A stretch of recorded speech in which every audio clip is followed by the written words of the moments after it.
예수님이 태어나셨습니다. 유대인에 있어서 큰 기쁨의 소식이었습니다.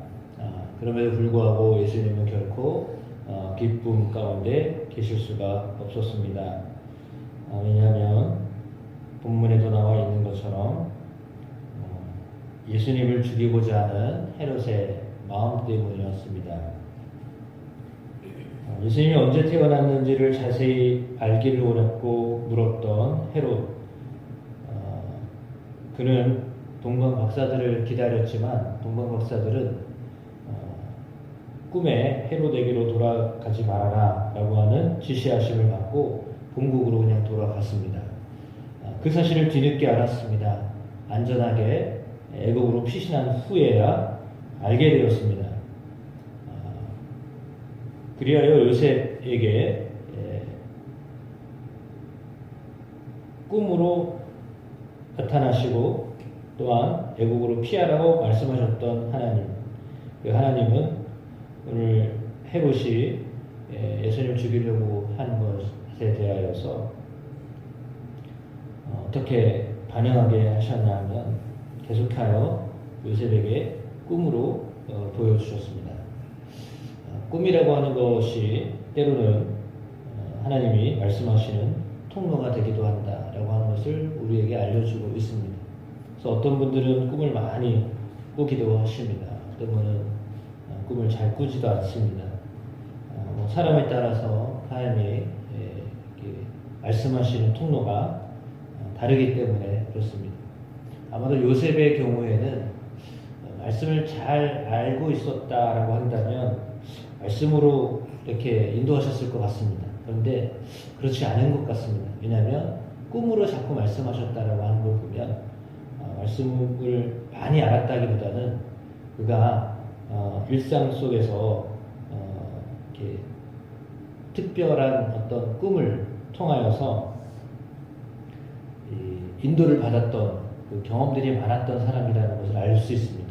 왜냐하면 꿈으로 이야기했다고 해서 그 꿈을 다 좋은 꿈이다, 이 꿈이 정말 그대로 이루어질 거다라고 하는 생각을 갖기가 쉽지 않거든요. 그러니까 그 전부터 그렇다면 꿈을 꾸면 그 꿈에 대하여서 이루어진 것이 그런 경험이 축적되어져 있었다는 것을 알려주는 거죠.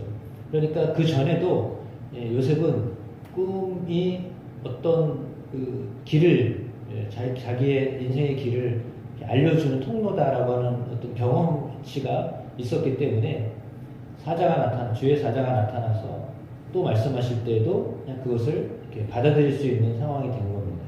그러니까 경험이 없었으면 그렇지 못했을 것입니다. 그러니까 사람마다 다 다릅니다. 어쩌면 그냥 말씀으로 하시기도 하고, 그러나 오늘 본문을 통하여 볼 때 꿈으로 그렇게 되어서 그 일들이 이루어졌지만 마리아를 데려올 때도 꿈으로 보여주셨고, 피신을 하라고 할 때도 꿈으로 보여주셨고, 그래서 그 인도함을 받았지만 결국은 받침이 뭐냐면 이는 하나님의 말씀을 이루게 하십니다 라고 하여서 마태는 요셉은 꿈이었지만 그러나 결국은 그것이 단순히 꿈의 인도가 아니라 말씀의 그 결과다라고 이렇게 이제 해석을 하고 있습니다.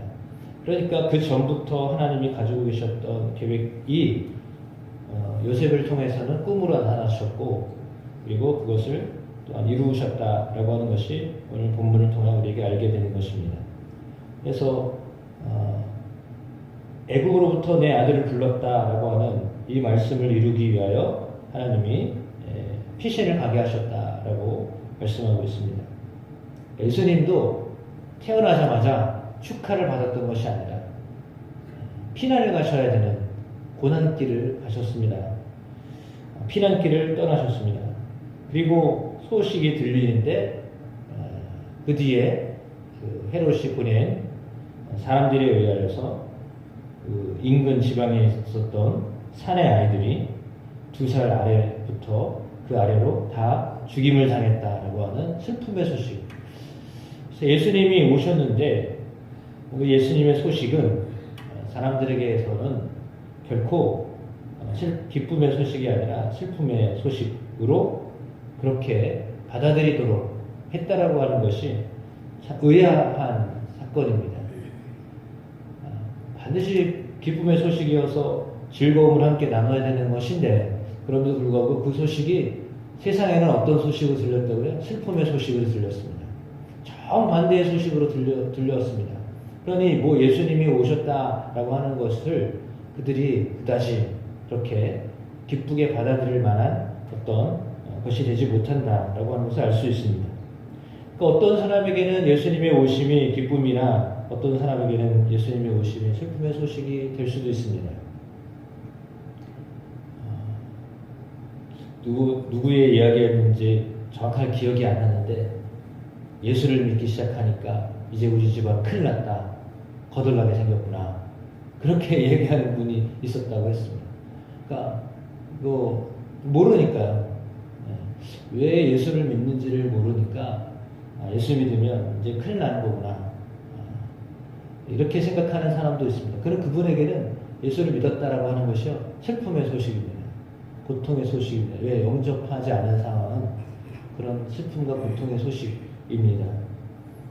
아무튼 헤롯은 예수님께 경배하고자 하였던 말을 했지만 실제로 예수님을 죽이고자 했다라고 하는 것이 판명이 났고, 그 일로 인하여서 수많은 사람들이 죽었습니다. 한 사람이 아니라 이 2살 밑에 아이들이 다 죽임을 당하였습니다. 무슨 죄가 있는데 그렇게 합니까? 참 개인의 어떤 욕망이라고 하는 것은 이렇게 무섭습니다. 자기 자신의 어떤 위치를 살리려고 무슨 힘없는 아기들을 그렇게 죽입니다. 말이 안 되는 일을 이렇게 하고 있어요. 그러니까 나에게 도움이 되느냐 도움이 되지 않느냐는 것 때문에 수많은 사람들을 해치는 일들을 하는데도 개의치 않습니다. 그냥 자신이 가지고 있는 권력을 그냥 그대로 사용합니다. 그것이 어쩌면 세상이 살아가는 방식이기도 합니다. 그러나 그 방식이 결코 그럼에도 불구하고 오늘 본문의 말씀은 이런 일들조차도 하나님이 예레미야를 통하여서 말씀하신 바 그 말씀이 이루어진 것이다 라고 말씀하고 있습니다. 그러니까 슬픔의 소식, 기쁨의 소식 다 성경에 기록되어져 있었다라고 하는 거죠. 예수님의 태어나심이 정말 기쁨의 소식이어야 되지만, 그러나 그럼에도 불구하고 슬픔의 소식으로 다가오는 사람들도 있었다라고 하는 것을 말씀해 주고 있습니다. 다시 현몽하여 다시 꿈으로 말씀하십니다.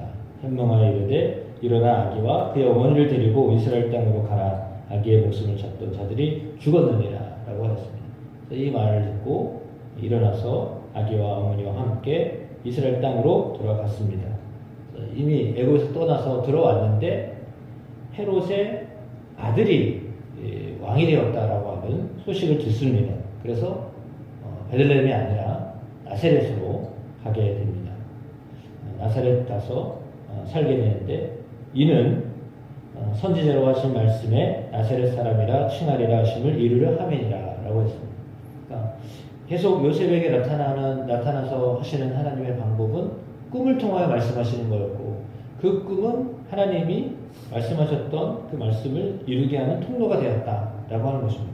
그러니까 꿈이 궁극적으로 또 방법이긴 하나님의 인도하심의 방법이었지만, 그러나 그것은 어떤 현상적으로 나타난 것이고, 그것은 하나님의 말씀을 통하여서 이루고자 하셨던 하나의 방법이다라고 하는 것을 알려주고 있습니다. 물론 지금도 하나님은 꿈을 통하여 인도하십니다. 세상의 사람들도, 보통 사람들도 다 그렇죠. 꿈을 통해서 말씀하시기도 합니다.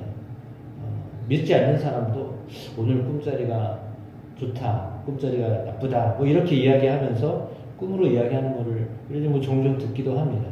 사람에게 그런 어떤 앞으로 일어날 일을 알지 못하기 때문에 때로는 꿈이라고 한다라고 하는 것은 어떤 작용이 있습니까? 내가 계획하는 게 아니잖아요. 꿈은 그냥 꾸어지는 겁니다.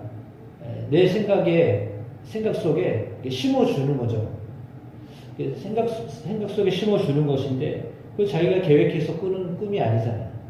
물론 늘 좋아하고 내가 원하는 게 있어서 계속 그걸 생각하면 그것에 대한 어떤 결과일 수도 있습니다. 그러나 오늘 본문에 통하여 우리에게 들려주고 있는 것은 하나님이 그때마다 요셉을 통하여서 역사하셨다는 사실입니다. 참 놀랍잖아요. 그러니까 유대인의 입장에서는 아버지 요셉이 아기 예수님을 피신하는 일에 상당한 기여를 하는 사람으로 등장합니다. 오늘 본문에는 말의 어떤 모습이 하나도 보이지 않습니다. 성령으로 잉태한 사람은 마리아인데 그 마리아에게 나타나셔서 말씀하시면 좋잖아요. 근데 그게 아니라 오늘 본문은 아버지 요셉에게 나타나셔서 계속 말씀하십니다. 너는 걔를 그 아이를 태어나게 하는 것을 두려워하지 말라라고부터 시작하셔서 이제는 피신해라, 이제는 됐다, 이스라엘로 들어가라, 뭐 이렇게 계속 말씀하십니다. 그래서 하나님이 한 가정을 살리고 무엇보다도 예수 그리스도가 이 땅에 태어나 하나님의 공생의 사역을 하시기 전까지 요셉의 인도함 가운데 살게 하셨다라고 하는 것을 가르쳐주고 있습니다. 그래서 오늘 예수님의 가정에 아버지 요셉이 어떤 역할을 했는가를 가르쳐줍니다. 그가 꿈을 꾸면서 하나님의 인도함을 받았다. 다시 말하면 하나님이 말씀도 잘 모르는 사람이지만 그럼에도 불구하고 하나님이 그를 인도하셨다. 이 말이겠죠. 그러니까 하나님은 우리의 삶을 인도하는 분이십니다. 그러나 때로는 사람에 따라서 그 인도하는 방법이 종류가 다를 수 있습니다. 어떤 사람은 꿈을 통하여서 말씀하고 어떤 사람은 정말 말씀을 통하여 말씀하시고 또 어떤 사람은 대화 가운데 듣는 것을 또 인도함으로 생각하고 하는 분이 있습니다. 어떤 사람은 의지를 가지고 내가 오늘 이런 일을 해야 되겠다 라고 생각하고 그 의지를 가지고 하는데 상황과 환경이 그 의지를 뒷받침해 줄 때가 있습니다. 이 마음을 먹었어. 내가 이런 일을 해야 되겠다 라고 의지를 품었는데 그 의지를 품었을 때 상황적으로 그 일들을 이루게끔 사람도 만나고 정보도 얻게 하고 뭐 이런 상황을 만들어 가기도 하거든요. 그럼 그 사람은 그런 쪽으로 하나님이 인도하시는 거예요. 그러니까 사람에 따라서 하나님의 인도하심이 채널을 따라 다릅니다. 예를 들어 동방박사들 그들은 말씀을 듣고 온 게 아니에요. 하나님의 아들이 태어나셨는데 예수님이 태어나셨는데 그들은 말씀 모르는 사람들이잖아요. 그들에게는 천문학을 연구하는 사람들이었기 때문에 그러면 그들은 별이 그들을 인도하는 거죠. 별을 따라 계속 왔잖아요. 그러니까 사람에 따라서 그 사람이 어떤 사람이냐에 따라서 거기에 맞춰서 하나님이 역사하시는 거예요. 참 이것은 은혜입니다. 그러니까 내가 인지할 수 있을 정도로 하나님이 나를 인도하신다는 거죠. 그러니까 내가 알 수 있는 그 인지력에 따라서 그 의지에 따라서 하나님이 내 삶을 인도하시는 분이시다라고 하는 것은 은혜입니다. 그러니까 여러분의 삶도 동일하게 하나님은 여러분의 삶을 여러분의 방법, 내가 알 수 있는 우리가 알 수 있는 방법, 우리가 느낄 수 있는 그 인지도에 따라서 하나님 우리를 인도하신다는 것입니다. 그러니까 그 인도함을 잘 받아서 살아가면 하나님이 또한 우리의 삶을 그대로 인도하실 줄로 믿습니다. 그런 은혜들이 하나님의 인도함을 받는 여러분의 삶이 되게 하실 것을 믿습니다. 그러니까 하나님을 향하여 이렇게 마음을 두면 하나님이 그것을 이룰 수 있도록 도와주심을 믿습니다. 기도하겠습니다. 하나님 아버지, 오늘 우리에게 꿈을 통하여 요셉을 인도하시고 아기 예수님을 헤롯의 폭력으로부터 보호해 주시고 인류 구원을 위하여 예언된 예언이 성취되게 하셨던 것을 배웠습니다. 하나님은 오늘 우리의 삶을 인도하시는 분임을 깨닫습니다. 오늘 우리의 삶을 인도하는 분이 하나님이심을 믿습니다. 하나님이 꿈을 통하여, 하나님의 말씀을 통하여, 하나님의 상황을 통하여, 하나님 우리에게 의지를 통하여 하나님 역사하고 계심을 믿습니다. 그 하나님의 인도함 가운데 나아가는 주의 사랑하는 성도들, 그리하여 결국은 슬픔 속에, 고통 속에, 죽음 속에서도 평안을 얻게 하시는 하나님, 인도하시는 하나님을 만나는 우리의 삶이 되게 하여 주실 것을 믿사옵고 그 주님 신뢰함으로 나아가게 하여 주옵소서. 주옵소서. 예수님의 이름으로 기도합니다.